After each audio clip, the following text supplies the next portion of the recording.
Presented by Under Armour and Sleeper Fantasy. Welcome to Light Years, a very somber edition of Light Years. Everyone listening to this has probably seen the news. Warriors assistant coach Dejan Milojevic, belovedly called Decky, passed away suddenly in Utah. Sudden heart attack. Only 46 years old. Warriors game postponed, which is why there's no post-game show, as you can imagine. And just heartbreaking. I feel like for most Warrior fans, he was just a face you saw on the bench. You know, he's always smiling, always like good spirit to him. But like to the broader basketball community and specifically to Serbia, he's an absolute icon of the game, known as the Serbian Charles Barkley. Is most famously to Americans and probably most famously known as the guy who developed Nikola Jokic. Yep. So, you know, not anything to look down at or anything. 46 is too young. And I just want to give like a minute or a moment of silence. Rest in peace. Yeah, man. Yeah. Yeah. I think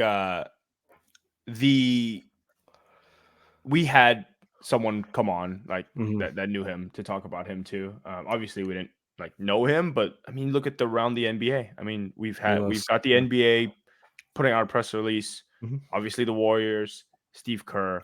I don't have anything, Sam. Well done. I don't have anything left to add other than this is just really sad, and hopefully the players are hopefully his family first is doing well, right? And his friends are doing well, and then after that, hopefully the players are managing it well, because I can't imagine it was easy for them to go through something, or it is easy for them to go through something like that. That's just like, it literally sounds like it just happened last night and then this morning. So it can't be good for them mentally, really is the thing. I mean, pro sports are a different job than what 99.9% of people have. In season, these guys are traveling together all the time, you know, so it's like all death is tragic, but like it's not the same as someone who you maybe like clock in and clock out and talk in the Slack end. Right. You know, they were, we know that they were at a team dinner last night, and per reports, you know, a non-insignificant number of coaches, staffers, players were there. And that's, you know, when he had the heart thing happen. So it's been kind of alluded to, but people like literally saw it, that sort of thing. Like, I don't even know. Obviously good on the NBA for canceling. I don't even think it's a question when something like that happens. Right, like right. It gets canceled. We'll see when it gets rescheduled. It feels kind of weird to talk about, but like my whole thing here is like, I don't even know where the team goes from this. Like, how do you move on to, you know, shocker, they didn't have shoot around in practice today, right? You know, like, right. But where do you move on from here? Like, where can guys get their heads back into the game? You know, it's super cliche to be like, oh, we're gonna go out there and win for him, but that's like not real life. That's not like how you really feel. And I'm just, I don't know. It's a lot to digest in what has already been a season that has enough to deal with. Yeah. This is sound like the Warriors put out that release. You just posted his wife and kid. Hopefully they're doing well, Sam. Hopefully they're doing well. So yeah, that's how we'll kick off the pod today. And tonight's Light Years podcast. Today's Light Years podcast is brought to you by Sleeper Fantasy. If you think you know basketball, then try to turn your basketball knowledge into real money with the Sleeper app, the ultimate fantasy sports app that can turn game day to payday. Just download the Sleeper app, pick more or less on your favorite players with more stats than any other daily fantasy app. Just choose 2 or more of your favorite players from pregame or live. Pick more or less from the predicted stats, and you can win 100 times your money if your picks win. Use promo code LIGHTYEARS, and you'll get up to $100 match on your first deposit. Terms and conditions apply. See Sleeper's terms of use for details. Use promo code LIGHTYEARS, and you'll get up to $100 match on your first deposit. Terms and conditions apply. See Sleeper's terms of use for details. Again, currently operational in over 25 states. Check out Sleeper today. So with the cancellation of the Jazz game, the Warriors do not play again until Friday. And what's more interesting or atypical, and I noticed it on the schedule before when we thought the Jazz game was going before all this happened, they get kind of a substantial break after Friday. They get 5 days off. They don't play again till the 24th. With the Jazz game being canceled, they will have played one game from Monday, the 15th, to Wednesday, the 24th. One game in wow. 9 days. Wow. You know, obviously, no one predicts. Nothing like Right. it's circumstantial, and in some ways, you could say probably need it, considering like we're not even getting to the basketball, but they've been sticking it up on the court too. Like those Sure. guys probably need a break in a million different ways. They're flying back to the Bay on Wednesday. They'll get a day to compress. They'll play on Friday. We'll see how that goes. But it's just kind of like if there was ever a team who needed a few days to collect themselves, it's the Golden State Warriors right now, on like every possible level, both physically and now mentally. Right. So, I think if you were to look on, maybe a little bit of the bright side of this, yes, this does help them get their legs under them better, because they do need to make a run here into the trade deadline, which we will talk about, so that they can make a move that they can no longer make as of this afternoon, whenever you're listening to this, but maybe some other moves that can torpedo them through the rest of the season and give them some reinforcements. But Sam, I don't. This team hasn't really struggled with travel this season, except for I think the beginning of the season was rough. They had a really tough start where they had some road and games and some ironically, back-to-back. that was like their best stretch of basketball.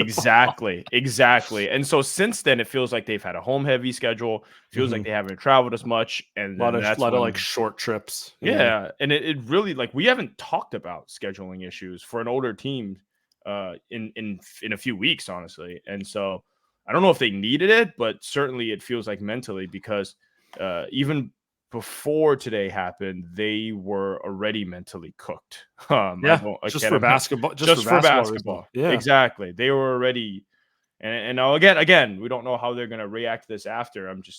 It just feels like this is a team now. What did you say? One game in in 9 days. 9 days? Yeah. Wow. They played Monday on MLK Day. Obviously, a very disappointing loss against the Grizzlies. And then they're gonna play against Dallas at home on Friday, and then they don't play again until next Wednesday at home against equally, actually, a worse struggling Atlanta Hawks team. And I don't know. I would assume Friday's game will be emotionally charged for the team, Sure. because it's that. But then after that, they get a few days to re-energize, just kind of get themselves into probably a better place to deal with everything. Yeah. That And Dallas game, by the way, they play Luca, who also has who's as yeah. hot as he has ever been. Well, I Right? meant like he also has a good relationship with Mihailovic as well. He tweeted something this morning. So like that's emotionally charged. You talked about emotionally Sure. charged. That's Yeah. that'll be a tough one, right? So Yeah. but yeah, I mean, last time they played Dallas, they got cooked by It was I want I to mean, say come like a on. 10-point game, but it was completely uncompetitive the entire way. Gross. It was one of those games where it's like anytime they got it within 10, Dallas is like, all right, boom, boom, boom, run, Yep. This time they get Draymond back. In theory, that helps. He did look really good against against Memphis, but they need to figure something out. With that said, this is our Under Armour matchup of the week.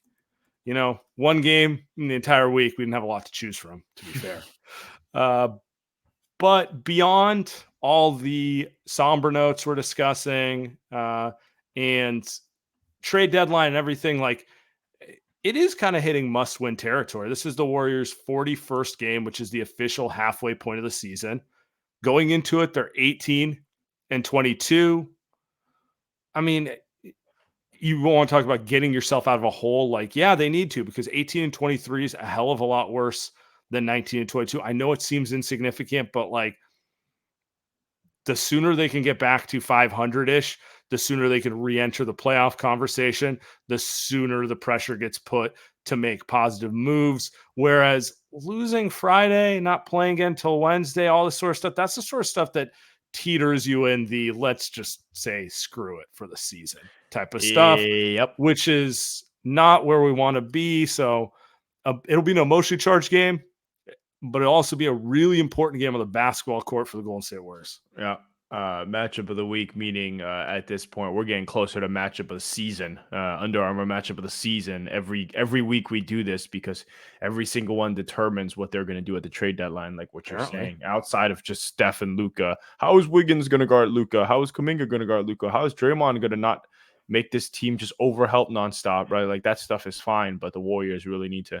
I mean, that's a game that they should win against Dallas, but we've said that many times. So, we'll see. Kyrie's playing. Kyrie didn't play last time. That's not someone we've seen play for a long time. So for me, when you talk about matchup of the week, that's actually as of Wednesday night, he's playing. A lot of chances with that guy to find a reason to not play. Yeah, I mean they do play the Lakers on Wednesday night. We're recording this right before that game, so I guess they won't be as rested as the Warriors. But I don't think rest is really a factor in this game per se. Yeah, UA matchup of the week. It's a big one for the Warriors. Cool. Well, before the sad news, I thought this was going to be the topic of the pod. We're going to talk about our old friend, Pascal Siakam. You've given us lots of podcast material over the years. We're going to miss you. I'm going to miss talking Siakam. Yeah. He might be. Is he on the Miles Turner tier? Oh, he's on the light years Miles Turner. Like there's two. There's the trade rumors, and then there's the who have Andy and Sam expended 80 to 100 hours of airtime discussing. I mean, he's got to be top 5, right? Like I'm trying to think who else. Ben Simmons got a lot of airtime from you and me. And we're okay that one didn't go that way. Bradley Siakam, Beal, Turner. Oh wow, Beal. So Siakam, Miles Turner, Bradley Beal, Ben Simmons, little Aaron Gordon in there. Probably a tier below those guys in terms of pure vocal output. I think Siakam is comfortably top 3. And he's the best player of all those guys. So he's undoubtedly the best player. I might put him number 1. I'd have to go back. Ben Simmons got a lot of time. The thing about Ben Simmons in those conversations was that it was a debate whether he could help. The thing about Pascal Siakam, and we spent so much time on it, it was always he can help. Will the Warriors actually do it was the question. And a debate about the contract, not about the player. Because, Ben Simmons is polarizing. How does he fit with Draymond? How does it work without his shooting? That sort of thing. And it's like, you know what? How about he just never plays basketball again? So he's on the way back. He's ramping up. He's always ramping up. Did you see that video? No, I did not. No. He put out like an IG sizzle reel about his about how he's excited to come back to basketball, and I'm just like, I'm being lied to. Is he doing that unironically? Like he's just doing that for real? That's pretty sad. Like the self-awareness, the lack of self-awareness, he's put that reel out like 25 times. It's hard for me to say. I mean, like it all looks like, honestly, because of how his career's gone for the last, let's say 3 years, like it all looks like satire, right? Like who's watching that seriously, right? So, okay. Anyway, so all right, Siakam officially traded to the Indiana Pacers, and what's interesting to me, I think he got moved for less than OG. It was not a lot. They're going to give the highlight that he was traded for 3 firsts. Okay. But that's misleading because One of those firsts is most likely going to be OKC or the Clippers pick this year, which will be number 28, right? Okay. Like, so it's not a good pick, right? And then the second one will be Indiana's first round pick this year. Currently, it'd be like the 19th or 20th pick. I mean, technically Pods was the 19th pick, but my point is it's not a top 10 I think pick. you live with that. Okay. Yeah, it's a non-lotto pick. And then the 2026 pick, okay, in theory, Indiana could suck, but Tyrese Halliburton would be 25. If they keep Siakam and build a proper team, that shouldn't be anything better than the 20th pick overall, right? So they're trading 3 picks, which I would say are between 20 and 30 for the most part. Those aren't premium assets. You know what I'm saying? Those aren't like, if they wanted Jarris Walker, who the Pacers took number 7 last year, and like he's a raw rookie, but like undoubtedly upside, Sure, right? sure. Yeah. Kuminga is the same type of player. They wanted Jalen Johnson. They wanted one of these like high end, former lotto, high upside guys, and they couldn't get one. No, that's I think to me that's the most interesting thing, that they just kind of walked away with it going, all right, we're taking a lot of B-level prospects. It's not like you can't find a player at 20, but like it's an unfulfilling return for an all-star. Like, can the Warriors have beaten that? Without a question, the Warriors, like, they wanted a package which involved a Jonathan Kuminga, a Jalen Johnson, one of these young one of these young high upside players, right, who are still on a rookie deal, and then a pick, right? Like, you're not getting a Kuminga at the 21st overall pick. What Warriors package beats that? Kuminga and CP3 and a pick. Maybe you throw in a pick. If you throw in a pick, it undoubtedly beats it, because the Warriors pick is far more attractive because of the potential that the old guys will blow up, you know? Yep. Like, who's going to be a worse team in 2026? The Warriors or the Pacers? I don't know, but like, Steph will be 38 and Tyrese Halliburton will be 25. There's a very realistic scenario that Warriors pick generates a better, and even if it doesn't, you got Kuminga. You know? I mean, the Warriors pick this season is literally, it might be a top 10 pick. So yeah, right. I mean, that's and Steph is 35, right? So that's if you're undoubtedly, like, I agree with you, it beats him. Now the question is, could you have beat it if you had just done Chris Paul, Kuminga, and a second round pick? And I don't know.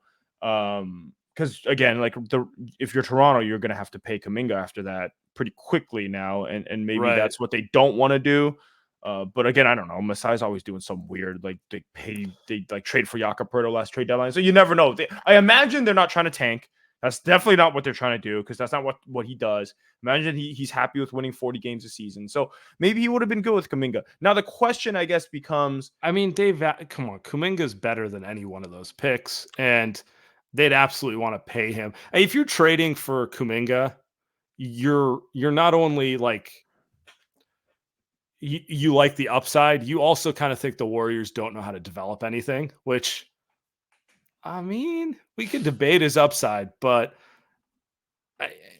a lot of people, I don't know. I just don't know that I don't know that that's a bad bet. I don't know that he's a bad bet to put next to Scotty Barnes and Quickly and whatever they're going right there. If I'm the Warriors, I would have done it. That's all I'm trying to get to.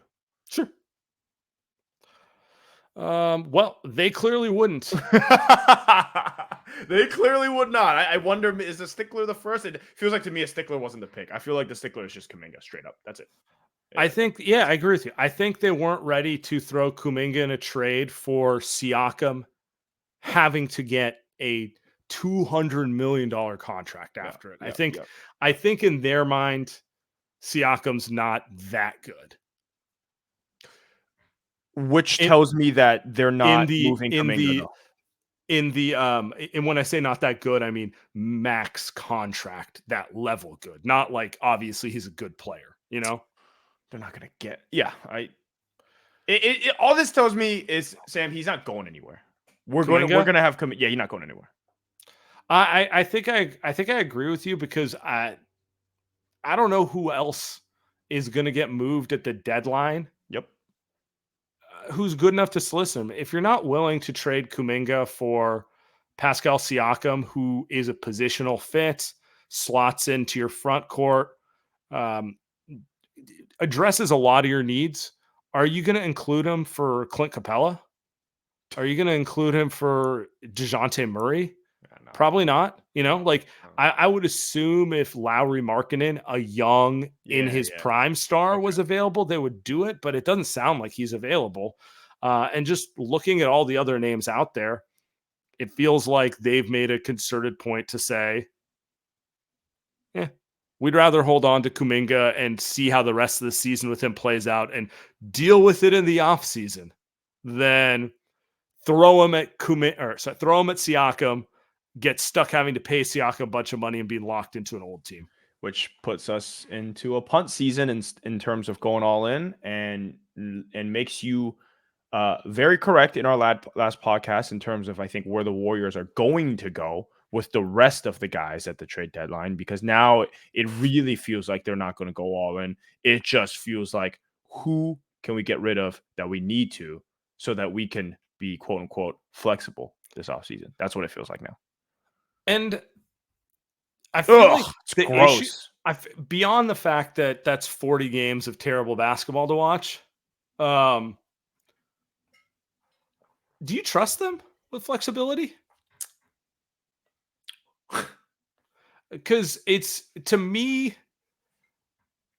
you could say they haven't really had flexibility for 3 or 4 years. They've been like pot committed to this huge, say what you want about the talent, but it's an expensive team for sure, right?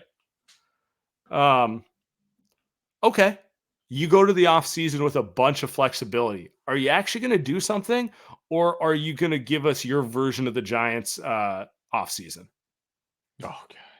Like, you know what I'm saying? Like, it is starting to feel like every time we get here, they're like, we don't like these options, but next time those options we like, and we're going to be more and more aggressive.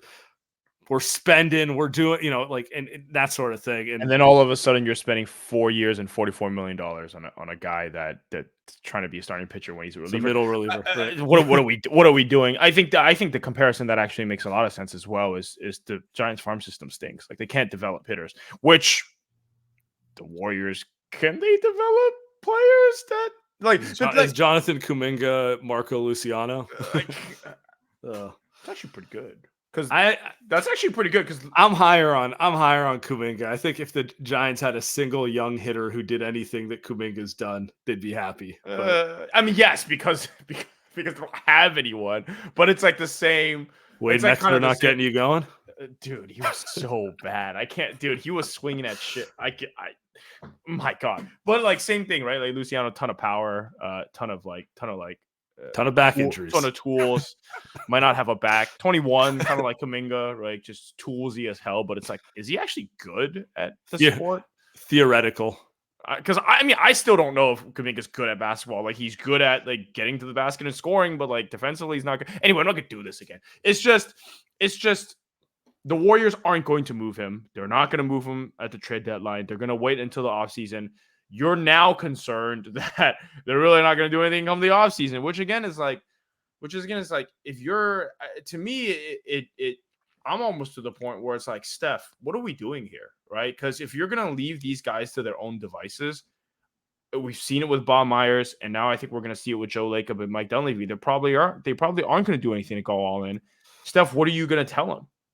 Yeah, when's the pressure coming? It's when's the LeBron coming, right? Because if it's not coming, then we're gonna talk about this part coming up. They're just gonna move off Wiggins, and that's it, right? Like, that's it. It does feel like that's kind of where they're headed with it. Like, right now, it seems like priority A for this front office. Priority A was not acquiring Siakam.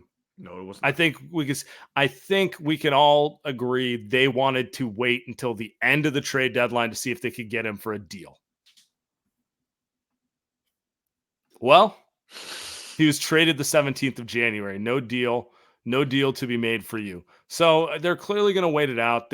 There seems to be, just based off of what you hear, Shams say, Jake Fisher, Woj, all these people say, there seems to be more smoke about them trying to find someone to take Wiggins than making a trade right now. Like, this is priority A. And I get needing to get off of Wiggins, and I get the logic in that. What is the logic? The logic is he's terrible. Uh-huh. And he's owed a lot of money. Uh-huh. And you could convince me he's the single biggest reason they're bad this year.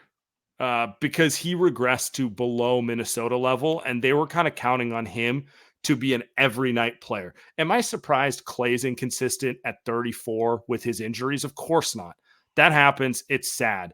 The 28-year-old guy who was amazing in the NBA Finals 2 years ago should be Mr. Consistency. I think if they move off of him, it's them saying, dude, it's only going to be worse in the offseason to move him. Like, his value is going to keep going down. I could be wrong. But I think they're looking at Wiggins as like, man, he's in his own head.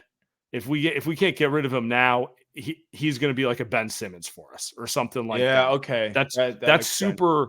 That's dramatic, but it's hard to not notice that, like, okay, Clay's contract's expiring, and they're either going to get him re-signed at a smaller number that they like, or they're going to let him walk. One of those two are happening. I kind of still think he comes back, but we'll see. Draymond, they re-signed at a less money per year, but longer years deal. Steph is Steph.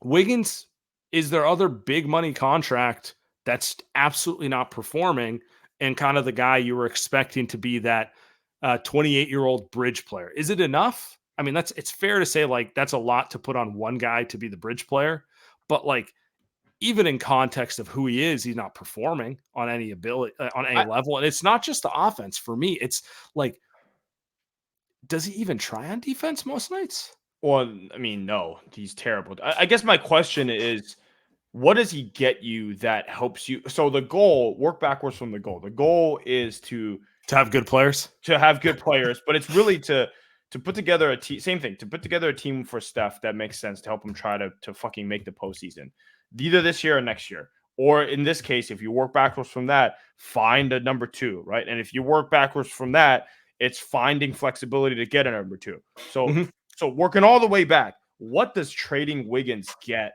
you that helps you become flexible and then get like, are you just trying to first round? Like, who's giving you a first form? Doesn't make any sense. So what are you salary dumping him? So if you're salary dumping him, you're not getting anything that helps you moving forward. So now it's just, I mean, the argument that he's going to be Ben Simmons makes sense. So now it's just a waste. But if you're just trading him for nothing, which is going to be nothing, Dallas will give you a first. Yeah, expiring contract. Second. Is your best case, yeah. So what are we like? What is that? How does that even help you? You're not clearing up $28 million in salary to spend on someone else. So you're just clearing up tax savings for like. So that's where they're stuck. They're stuck not because of it's not Lakeups or Dunleavy. So they're stuck because Wiggins is shit.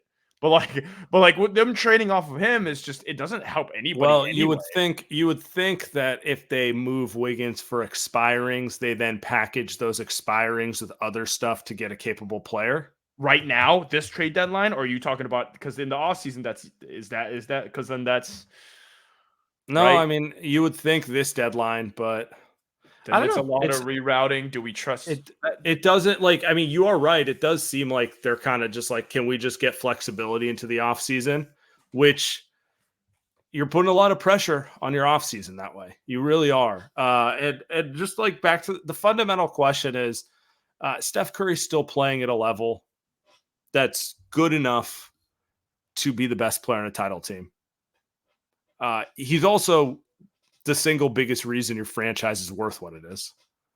And the team is just not good enough, period. You know, can blame Steve Kerr, can blame Clay, you can blame Draymond, you can blame the young guys, you can blame Joe Lacob, you can blame probably not Dunleavy. He hasn't done enough to get blamed, but blame Bob. You know, Andy and Sam. Yeah, exactly. The reality is they're not good enough. They need to do something. And it does seem like they increasingly, the closer we get to this, or maybe it's just because we saw the Siakam thing today. Maybe they just kick the can to the make moves to have a better offseason. I don't know. I really don't know right now. We're sitting here like they do. Do you agree with me here? They do have to approach this deadline with the idea of acquiring players you want to be part of your team next year. I'm laughing because what is Pascal Siakam version of it? Would he be like a Cody Bellinger?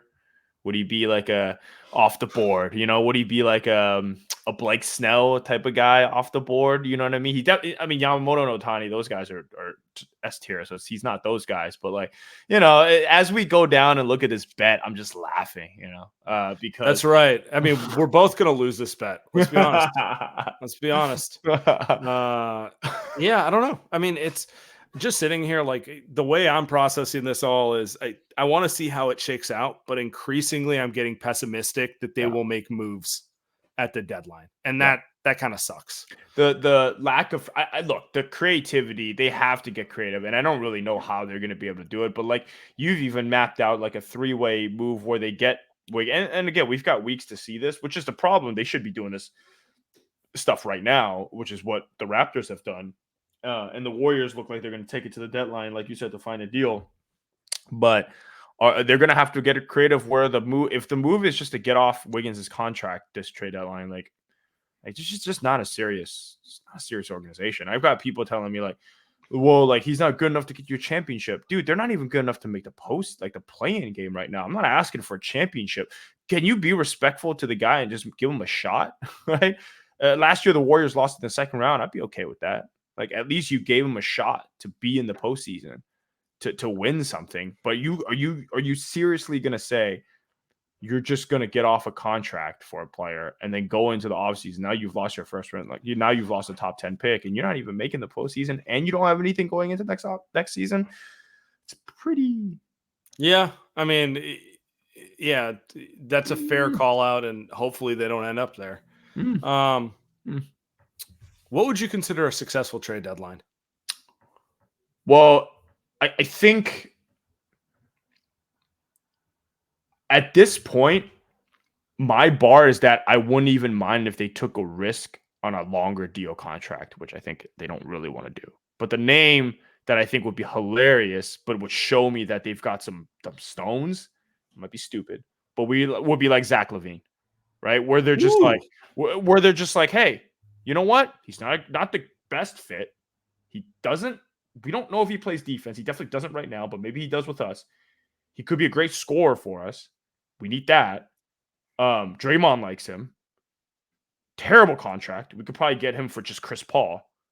Do we just swing and say, let's just get him and let's just figure out the luxury tax stuff later? We'll get off Wiggins' contract. We'll get LaVine. Maybe we'll swing another trade for a big somewhere.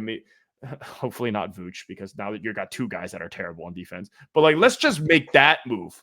Let's just make that move and just spice things up a little bit. He might not get us anywhere where we want to be. He might get exposed in the postseason, but at least we're in the postseason, right? Well, at least we're there. We're in a second round series, and we're in a battle. Versus right now, if they don't take that risk, they're not winning any more games. So I don't know, Sam. Like, I would think that's successful. Like, they got some stones. Like, all right, it might be bad, but they got some stones. They're not going to do it.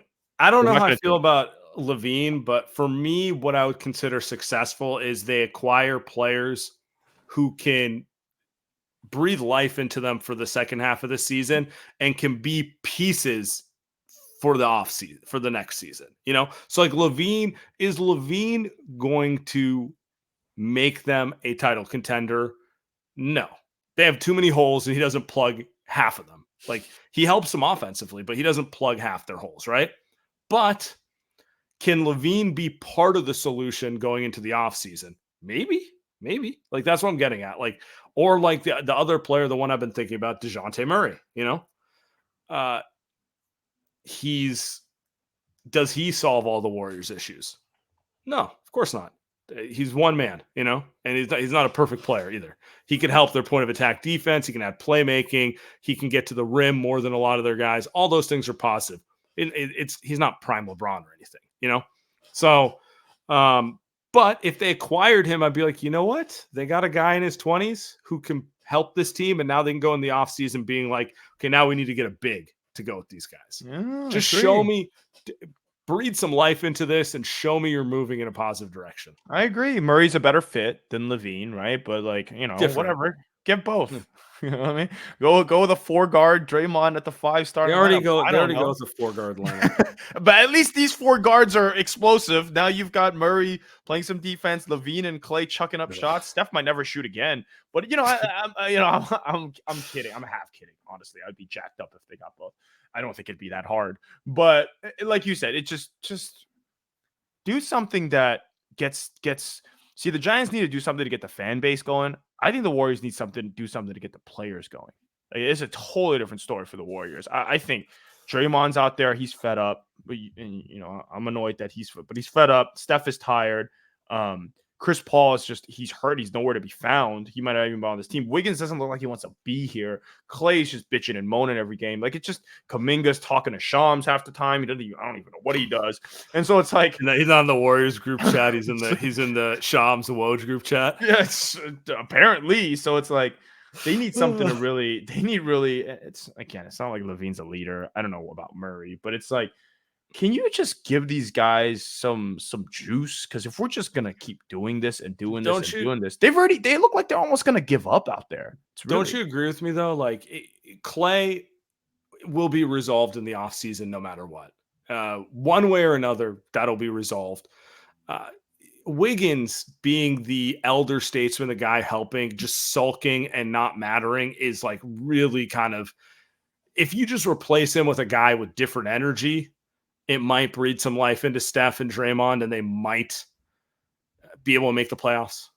It's at least he'll be resolved in 2 weeks when he's off the team. So I mean, like maybe that'll breathe some energy into these guys. Watch them keep them being like, we didn't like the offers.